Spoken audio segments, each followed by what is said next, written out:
attorney, to answer my question po, retroactive ito. Meaning, kung ibinenta ko yung kotse ko 10 years ago, ibinenta ko yung motorsiklo ko 5 years ago, ibinenta ko yung auto ko 1 year ago, sakop ako ng order na ito. Opo. Okay. And then, ang multa dito, malaki. 20 mil doon sa seller, 20 mil doon po sa buyer. Hindi mo maaaring papagmultahin o i-penalize ang isang tao, opo, dahil sa bagay na hindi naman po yun ang batas noon. Atin po ngayon tinatawagan na si Attorney Greg Guillermo Pua Jr., ang Executive Director po ng LTO. Dito po sa pinakabago pong order ng gagaling sa LTO, Guidelines in the Immediate Transfer of Ownership of Motor Vehicles. Yan. At ang pagpaparehistro po sa mga ito sa LTO. Attorney Greg, magandang umaga po. Magandang umaga po, Manong Ted. Magandang umaga po, DJ Chacha. Apo, salamat sa panahon. Attorney, ito pong inilabas po na memorandum na ang petsa ay August 30, 2024. Pwede ho ba nating himayin po muna ito? Ano po ang isinasaad rito sa usapin po ng mga nakabili ng segunda manong motorsiklo? Ito man po ay electric, ito man po ay hybrid, motor vehicles po, including electric and hybrid vehicles, pati po mga motorsiklo nga 2 at 3 gulong. So usapin po ng pagpaparehistro nung sale at pagpapachange po of ownership. Ano po ito? Opo, Manong Ted, ito po yung inisyu na ng ni Assistant Secretary Vigor Mendoza noong August 30 po. Ito po yung nagsasaad na yung mga sale, transfer, donation or any deed of conveyance executed to transfer a vehicle shall be reported first to LTO within 5 days from issuance, within 5 days from execution of the deed of conveyance or actual transfer, whichever is earlier po. Aside from the reporting within 5 days, kailangan din pong i-execute po yung transfer within 20 working days naman po from the execution of the deed of conveyance or actual turnover of unit, whichever is earlier. Opo. Okay, sige po. Medyo English po kasi ito. Liliwanagin po natin para mas maintindihan ng mga kababayan natin. Okay. Meron ako motorsiklo o kotse. Okay. Ako po yung seller. Binili sa akin ito ni Chacha at nag-execute kami ng affidavit, ng sale. Alright? So ako yung seller, siya po yung buyer. Opo, ito po ay motorsiklo o kotse. Okay. Ano po ang obligasyon ko bilang seller under the order? Ikaw po bilang nagbenta po, Manong Ted, ikaw po ay required na mag-report po sa LTO regarding po doon sa bentahan niyo po ni DJ Chacha. Okay, mag-report ako sa LTO na ibinenta ko yung aking motor vehicle dito kay Chacha at ako'y magsusumite ng mga dokumento tulad ng yung ORCR po ng sasakyan, yung deed of sale po, tapos ID po ninyo at ni DJ Chacha. Ako po'y magre-report nito sa pinakamalapit na LTO office, hindi doon sa pinagrehistoran po ng aking sasakyan. Opo. Pwede po sa pinakamalapit po na LTO office at pwede rin po ito via online submission. Okay. Ilang araw po ibinibigay sa akin ng order na ito para ako mag-report sa LTO sa akin pong ibinentang sasakyan? 5 araw po, Manong Ted. Ilang araw? 5 araw po. 5 araw po, Manong Okay. Ted. 5 araw ang ibinibigay sa akin. Okay. At kapag hindi po ako nakapag-report nito sa takdang panahon o totally po hindi ako mag-report, ano po ang penalty sa akin? 20,000 po, Manong Ted. 20,000 ang ipapataw sa akin na multa. Opo, Manong Ted. Okay. Kapag hindi ako nag-report nito sa LTO na ibinenta ko ang aking sasakyan. Opo. Sige. Opo. Okay, doon muna tayo ha. Si Chacha po na bumili ng aking auto. At meron din siyang kopya po ng aking driver's license, ID ko at ng deed of sale. Opo, ilang araw po naman, ano po ang nakatoka sa kanya? Siya naman po ay dapat i-transfer na ang sasakyan na kanyang nabili po sa inyo within 20 working days po from the execution of the deed of sale. Okay. 20 days po magmula noon 20 working days po. 20 working days magmula po nung notaryuhan yung pong aming deed of Opo. sale. Okay. Opo. Ano po ang kaparusahan ni Chacha kapag hindi niya po ito na ipatransfer po ng pangalan yung auto o yung motorsiklo? 20,000 din po, Manong Ted. 20,000 ang kanya pong kaparusahan. Kapag hindi siya Opo. nakapag-file po ng change of ownership within 20 days magmula po ng nanotaryuhan yung pong deed of sale. Okay, opo. Opo, Manong Ted. Kailan po ito effective, attorney? Ito po ay na-publish po noong August 30, 15 days after po naging effective siya. So September 16 po, Manong Ted. So effective na po ito September 16, 2024. Opo, Manong Ted. Okay. Doon po sa mga nangyari na mga bentahan before po inilabas ito pong memorandum na ito, administrative order na ito ng August 30, ano po ang mangyayari doon sa bentahan po ng motor vehicle before na ito po inilabas na order? Nakasaad din po sa ating administrative order, Manong Ted, na meron po silang, for the seller, meron po silang 5 araw para mag-report at para sa buyer, 20 working days para po i-cost yung transfer from the effectivity of the administrative order, which was noong September 16 nga po. So, ibig sabihin po, lumalabas na retroactive po ito. Binibigyan po natin ng fresh period po yung mga nagbenta before the effectivity ng 5 araw at 20 days from the effectivity po ng administrative order. Attorney, to answer my question po, retroactive ito. Meaning, kung ibinenta ko yung kotse ko 10 years ago, ibinenta ko yung motorsiklo ko 5 years ago, ibinenta ko yung auto ko 1 year ago, sakop ako ng order na ito. Opo. So, retroactive, tama? Opo. Okay. And then, ang multa dito, malaki. 20,000 doon sa seller, 20,000 doon po sa buyer. Ano itong sinasabi na meron pong 40,000 na multa under Section 4.3 ng naturang order? Ito po, Manong Ted, in case po na wala pong reporting at wala rin pong transfer. Nagsama lang po yung 20,000 po, Manong Ted. Okay. So kung ako po ay nagbenta ng motorsiklo ko 1 year ago, hindi ko ito na i-report sa takdang panahon na 5 araw magmula nang ito po ay maging effective. 5 days lang ha. So ibig sabihin, sa ngayon, marami ng violators dito kasi walang alam sa order na ito. Sa ngayon po, ang dami nang mumultahan ng 20,000 dito. So nangangahulugan po na kung ako ay hindi nakapag-report ng aking sale, ng aking motorsiklo o sasakyan, at hindi rin ito na iparehistro ng change of ownership, ang magbabayad po yung seller ng 40,000 na multa? Yung seller and buyer po, Manong Ted. Paano yun? Tigka 40,000 kami? Hindi po, tag 20,000 po, Manong Ted. Kasi ang obligasyon po ng to report is on the part of the seller, and the obligation to transfer is on the part po nung buyer. Opo, okay, sige. So, again, ako nagbenta ako ng auto ko, nakalimutan ko na po actually, although may mga kopya ka naman ng deed of sale yan, ito kasi ay, sabi nga, maganda po ang layunin kasi nito.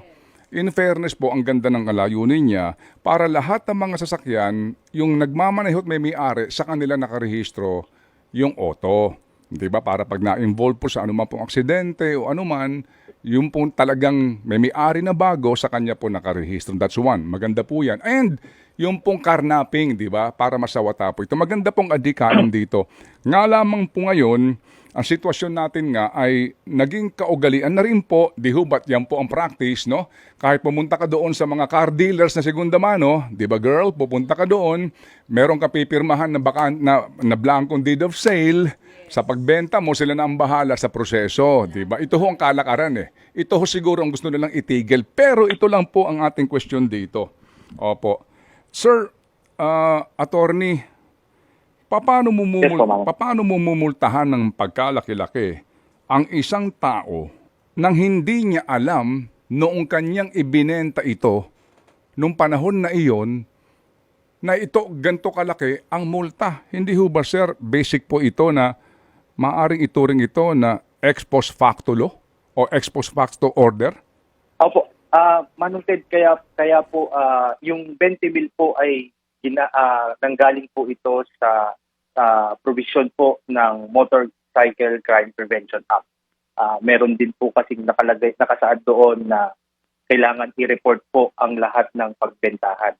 Ngayon po, kaya po meron po tayong period, transitory period po after the effectivity for those sellers po na mag-report po sa mga nabenta nila 1 year ago, 2 years ago para po mai-record doon sa sasakyan na inaibenta na po nila ito. Para po ito din kasi sa kanilang ikabubuti dahil kung may mangyari pong aksidente doon sa sasakyan na yun. Yes, sir. Opo.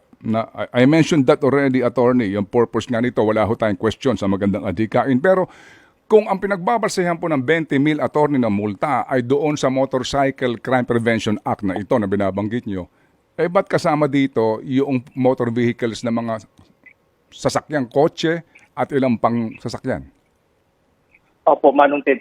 This is to synchronize po yung magiging requirement po ng mga bentahan, mapamotorsiklo man po o mapasasakyan man po. Opo, opo. Pero kung 20 mil ay may pinanghuhugutan kayong batas tungkol doon sa mga motorsiklo, ano ang legal basis mo na para patawan mo rin ng 20 mil na multa sa nagbebenta ho naman ng kotse, saan ho nyo hinuhugot ang legalidad doon? Ito po ay under naman po sa 4136 na sa Land Transportation Code na may kapangyarihan po ang ating Assistant Secretary to issue rules and regulation regarding one of them is regarding the transfer of ownership po. Opo. Naintindihan po natin yung poder ng ASEC ng LTO chief to issue po orders para po nga sa maayos po ng paparehistro. Pero bakit po 20 mil? Bakit hindi 1,000? Bakit hindi 2,000? Hindi ho ba ito masyadong exorbitant o sobrang laki po ng multa?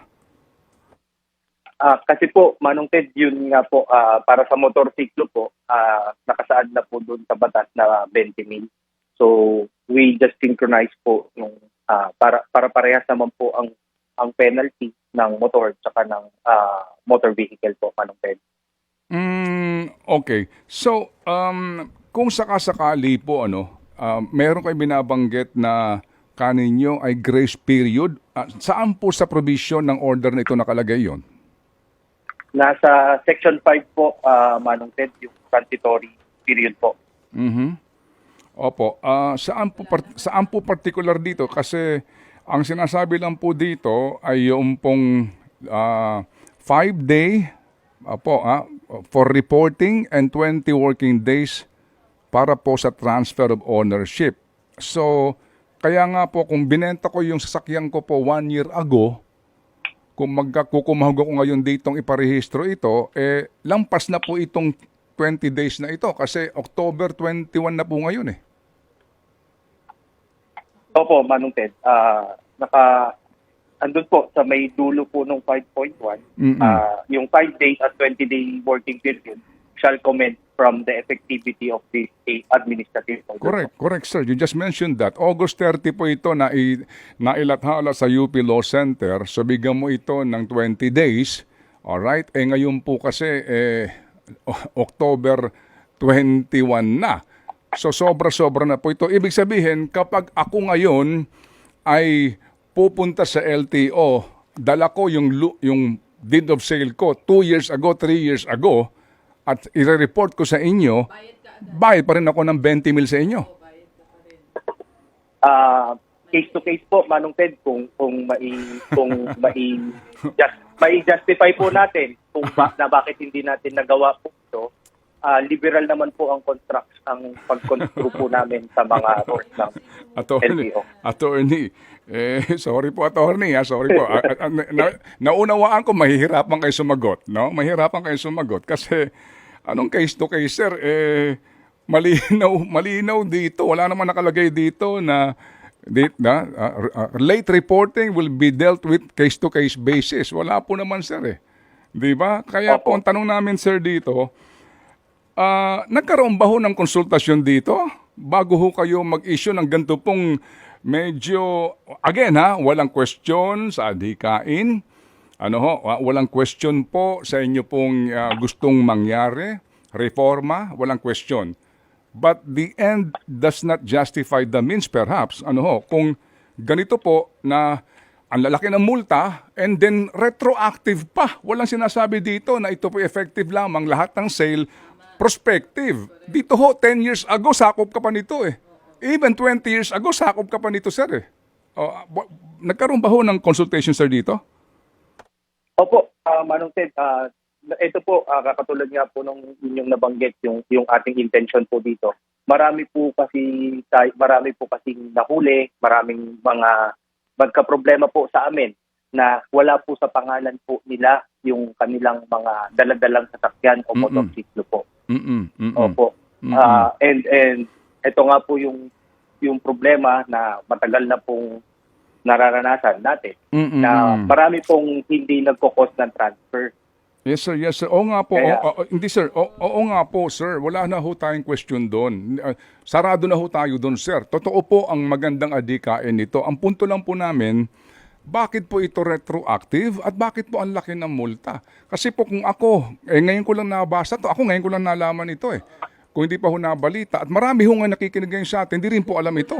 So kung magkukusa kami, pumunta sa LTO, bawat auto na binenta namin, sa kasaysayan namin ng pagkakaroon ng auto, 20 mil bawat isa yon. Opo, ganun nga po, Manong Ted. Oh, wow. Kasi marami po, katulad po, marami. Sige po, ito pa, attorney ha. Ganun nga daw mangyayari. Ito, attorney ha. Ano itong magiging penalty? Kasi, ang sabi dito, no? Alright. Kapag daw ho hindi mo ito nasunod, no? Yung reportorial, yung pag-report mo na ibinenta mo yung auto mo. Kapag hindi mo rin ito nairehistro, ang sinasabi dito, no? The LTO shall cause the appropriate alarm tag on the said motor vehicle or motorcycle and the driver's license of the seller or his authorized representative. Ano ibig sabihin po noon? Anong ibig sabihin noon? Anong mangyayari po? Opo, kapag nga nalaman ng LTO na hindi mo na i-report yung pagbebenta mo ng kotse mo at ikaw magkakaroon ng alarm tag doon sa kotse, okay na yon kasi bahala na yung seller, yung buyer doon, pero yung lisensya nung may-ari, anong gagawin po kapag nakatag? Katulad din po ito sa sasakyan, Manong Ted. Kapag naka-tag po or naka-alarm po yung lisensya, hindi rin po sila makakapag-transact sa amin sa LTO. So kung due na po for renewal, doon po makikita na meron nga po ibinenta na sasakyan na hindi po na ililipat doon sa pinagbentahan niya. Okay, so pag nag-renew po siya ng lisensya, malalaman po niya ito na meron po siyang dapat ginawa na hindi niya po ginawa. Ngayon po, 10 years na ang renewal ng lisensya kapag wala kang recorded violation. So how can this be effective kung totoo po na gusto niyo maging effective ito? Kung 10 years ka magre-renew ng lisensya ngayon, wala kang tag pero ang dami palang auto. Di ho ba? Opo. Oo. So paano po iyon? Meron po tayong mga email address at mga cellphone number po na ibinibigay ng mga driver's license po. Okay. Sila po ay aming i-inform para po na ang kanilang lisensya ay naka-alarm po. Okay. So, okay. Kung naka-alarm ang lisensya ko, Opo. At hindi ako pupunta ng LTO kasi ang renewal ng aking license sa 2034 pa. Oo, ang aking lisensya, renewal ko 2034 pa eh. So, awa ng Diyos, buhay pa tayo ng mga panahon na iyon. Di po ba? So, pag merong nanghuhuli na LTO, paano yun kung may tag ka sa lisensya? As in, titikitan ka, ano yun, pagmumultahin ka, pababayarin ka ng, anong multa ho doon?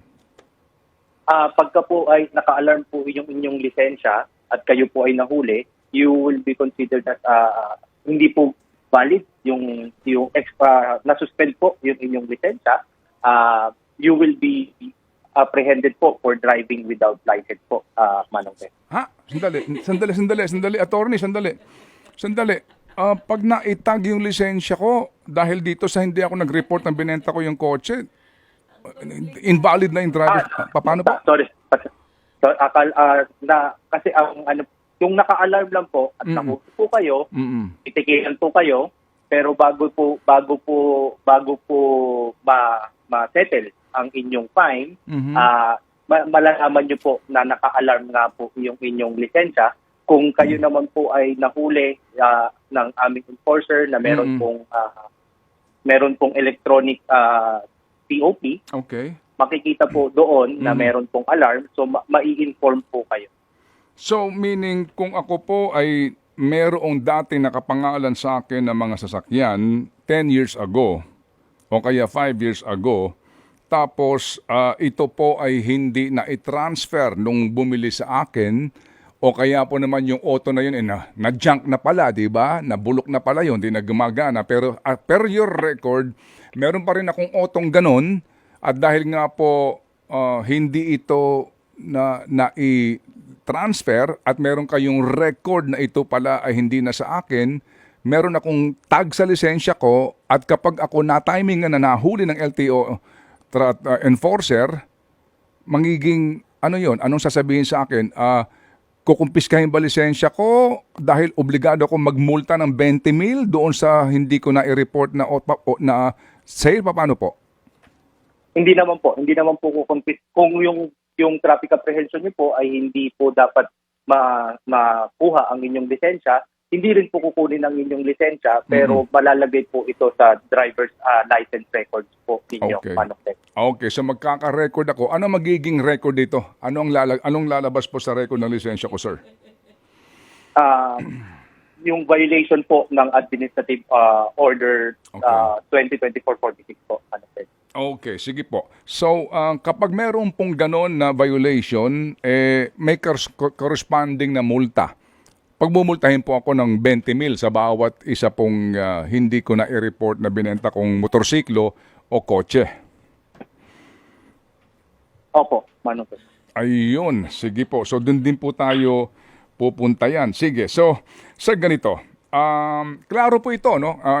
Klaro ba, Chacha? Naintindihan nyo? Ito hong pinag-uusapan natin. Okay. At ito ay para sa lahat, hindi lang sa motor. Opo. Sa lahat po ito ng klase. Lahat ito ng sasakyan. Lahat ito, pampubliko man, basta ho, land transportation, motorsiklo man, 3 man ang gulong yan, 2 ang gulong, o kaya po naman mga sasakyan, 4 ang gulong pataas. At retroactive. Okay. At ito po ay retroactive. Sir, dito po ngayon sa sitwasyon na ito po ay retroactive. Opo. Paano po ang gagawin namin kung ngayon pa lang kami magre-report sa inyo? As in, paano namin sasabihin sa taga-LTO na late reporting ito at ang sabi ni Attorney Pua sa amin ay case-to-case basis? Opo. As I said, Manong Ted, bigyan niyo po, sabihin po yung dahilan kung bakit po hindi tayo nakasunod sa ating administrative order. Ilagay po natin sa ating, kahit sulatan niyo po kami or inform niyo po kami regarding that one, and then we will resolve po yung inyong request. Definitely po, they will request na hindi po maimpusan ng 20,000 penalty. Then we will resolve po yung kanilang request po to hindi ma-impose yung 20,000 po. On a case-to-case basis, who will decide sa bawat isang case? Opo. Meron Meron naman po dito sa amin po may mga iniimbestigahan, may mga Intelligence and Investigation Division naman po kami na nag-hear po ng mga request ng mga kaso regarding violation of our traffic laws and administrative order, but it would be approved po ng ating Assistant Secretary po. Hindi kaya po yung case-to-case basis na yung attorney ay maging dahilan po para sa suhulan?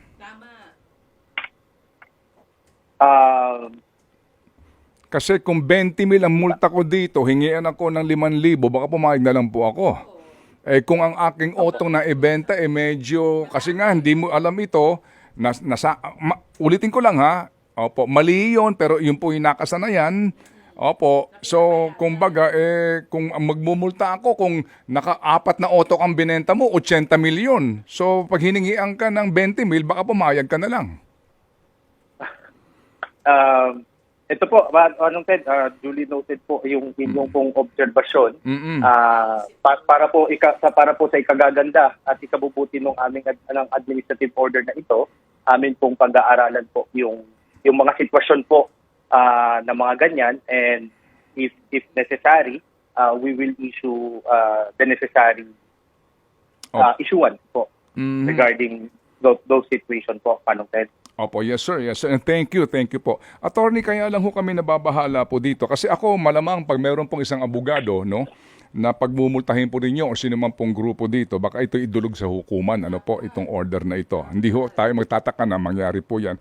Pero sir, opo, kayo ho mismo, Attorney Greg, pati si Attorney Vigor Mendoza, hindi po ba? Kasi ang inyo pong ibinibigay lamang na palugit sa lahat, ay 20 working days. No, magmula po nang ito ay maging effective. So, naging effective po ito basically po noong September 6. September 6 assuming. Opo. Kung 20 days Opo, doon sa sinasabing 20 days na maaring palugit sa mga nahuli na. Oo. Pero sir, tapos mumultahan mo ng 20 mil sa bawat isa. Opo. So sir, di ba hindi ka pwedeng, basic ko naman yon sir, sa Bill of Rights ng ating saligang batas, hindi mo maaaring papagmultahin o i-penalize ang isang tao, dahil sa bagay na hindi naman po yun ang batas noon. Di ho ba kapag may penalty, dapat po prospective po ang pagpapatupad ng batas, attorney? Opo, Manong Ted. That's why atin pong pinablish po itong AO na to sa newspaper, but be that as it may po, Manong Ted, we will look into it po at aaralin po natin itong doon sa mga naibenta na po nung bago po maging effective po ang batas na ito. Opo, yes sir, kasi po yung sinabi nyo, na-publish ito to inform everyone, yan po naman yun Duly, yung publication, no doubt, klaro ho naman yun, na-publish na po ito at effective na ngayon. Pero yung pong babalikan ko, di ba, paano mo naman paparusahan ng 20 mil yung mga taong nagbenta ng kotse 5 years ago na noong panahong iyon, hindi pa nila alam ito. Noong panahong iyon, wala pa ito. Basic nga po yun paano mo paparusahan ang isang tao ng kaparusahan na hindi niya alam nung ginawa niya yung bagay na iyon? Di ba, attorney? Di ba basic po yun, di ba? Manong Ted. Yes po, Manong Ted. Amin pong titignan po itong provision regarding those sale na nangyari po before the effectivity of the administrative order. Opo. Siguro ho, maganda nga sana, ako po, kung mamarapatin nyo, maganda siguro maging prospective, effective gantong araw, sa mga gusto pong magkusa na po. Magkusa kayo, magparehistro kayo, and then yung penalty po siguro para sa mga bago, di ba? Prospective, hindi po retroactive, kasi pag binalikan ko po, tsaka yung meron akong nakabili sa akin, patay na Hindi ako nabibiro, hindi ako nabibiro, sir, Kinakabahan ako kasi meron akong nabentahan ng sasakyan na patay na Di ba? So, kasi po dito, wala itong cut-off, attorney. Tingnan po ninyo. Ito, pwede ito, magmula kahit na 1985 Sorry sir, di ba? Kasi Opo. wala eh. Wala po siyang cut-off date, sir. Meaning, Opo, Manong Ted. di ba? Yun po yun eh, attorney. Opo. We will look into that po, Manong Ted po. Taking into consideration po na ating pong gustong ma-reflect Opo. ang talagang sino man po ang nagmamay-ari ng mga sasakyan na tumatakbo po sa ating pampublikong daanan. Opo, opo. Sige po. So sir, ano po ang inyong mensahe ngayon sa mga ito po, nagbibigay na po ng reaksyon dito sa atin? Kasi yung iba, parang kinakabahan sila na lumantad at mag-report sa LTO kasi baka daw sila ma-penalize po ng 20 mil ngayon. Ito ho ngayon, marami nakikinig po sa atin, attorney. Pakinggan po natin po si Executive Director ng LTO at kami nagagalak nga po na siya naging bukas po sa interview na ito kasi si Asek Vigor ang aming hinahanap, meron daw po yatang biyahe ngayon. Sige po, ano po ang inyong mensahe, Attorney Greg? Maraming salamat po, Manong Ted. Yung pong mga nagbenta na po ng mga sasakyan, hinihikayat ko po kayo na ipagbigay alam po ninyo sa amin, sa LTO, ano man po, kanino nyo po ito nabenta. Maganda po kung mayroon po kayong dokumento para po kami po ay ma-inform. At atin pong mapuwersa ang mga bumili na ma-transfer na po ito sa kanilang pangalan. Huwag na rin po sana po tayong pumayag pa doon sa mga open deed of sale po dahil yun po basically is ito po yung mga isa sa mga gustong iwasan na dapat po natin iwasan sa LTO, yung mga open deed of sale po. Kasi po ang sasakyan po kapag po ito ay nakapangalan po pa rin po sa inyo at na-involve po ito sa mga aksidente, kayo po ay maaring habulin nung mga biktima ng aksidente po na ito, Manong Ted. Sana po sa ating mga kababayan, i-report po at i-transfer po ninyo yung mga nabili nyo pong sasakyan. Opo. Yun lang po, Manong Ted. Opo, sige po. So attorney, sana po next time sagutin nyo kami sa aming pong tawag kung meron pong mga ilang pangatanungan tungkol dito at baka po meron na ho kayong gawing mga susog o amyenda sa order na ito para ho magkaroon lang ng cut-off. Ano ho? Kasi I'm sure you understand where I'm coming from na wala itong cut-off eh. So ibig sabihin pa, di ba? So 20 years ago na bentahan mo, sakop pa nito, technically, di po ba? Opo, Manong Ted. Yun. Opo. O sige, so Attorney Greg, salamat po na marami. We appreciate po ng inyong pagbibigay po ng panahon at muli ho kaming tatawag at kayo po bukas sa aming pong programa para lagi po magpalaganap. kami bukas, Manong Ted. Opo. Lagi po kami bukas, Manong Ted, para po sa programa po. Opo, sige po. Salamat po na marami, Attorney. Mabuhay po kayo. Si Attorney Greg Guillermo Pua Jr., ang Executive Director po ng LTO.